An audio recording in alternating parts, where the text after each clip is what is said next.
Welcome to this second track of 6 tracks, and this one is about body language. Now, I might be a bit of a freak, but have you ever watched television with the sound turned off? Or sat in your car outside a coffee shop looking at the people talking inside? Or sat at a comfortable distance from people in an airport, this is one of my favorite ones, only to observe their conversation from a distance? What did you see? You don't have to be able to read lips to understand the basics of their communications. The body is an eloquent communicator. We just have to watch it more closely, more often. Now, see if you can read this body language. There's a 16-year-old kid working at McDonald's, a little upset with somebody in the drive-thru. He unwraps a hamburger and throws it through the window at the older gentleman sitting in the car. That body language would indicate somebody who's pretty frustrated and unable to deal with the current pressures of that day. Well, that was actually me at 16 years of age. I was fired and rehired the next day and made employee of the month the next month because they put me in the kitchen. I was actually somebody who didn't like people very much. That was then and this is now. Now, there are cultural differences in how our bodies are used to express feelings and ideas, but we can still use some obvious clues to help understand our customers, friends, family, and ourselves better. Now, the mouth may lie, but the body and eyes usually can't. Let's look at some of the most universally accepted body language indicators.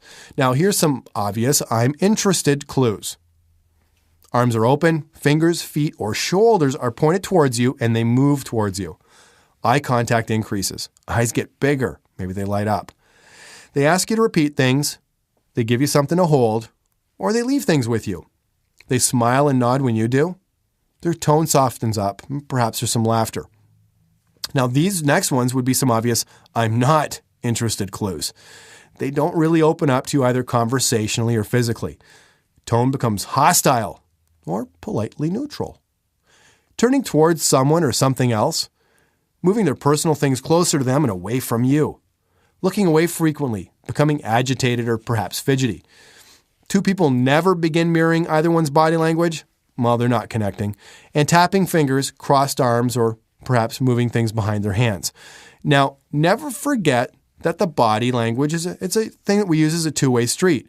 We pick up information by observing it, and we give information by using it ourselves. We often use our mouths too much and our bodies too little. Remember that only 7% of communication is through the words that we use. 38% is through tone and inflection while using those words. And thank goodness for that 1950s study, which also said that 55% is through body language. Now, if you want to communicate that you are frustrated, confused, excited, enthusiastic, or whatever, put some body language into it.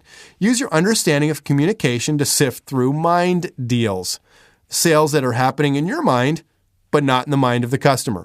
Then turn up your effectiveness of this powerful give and get tool and tune in to body language.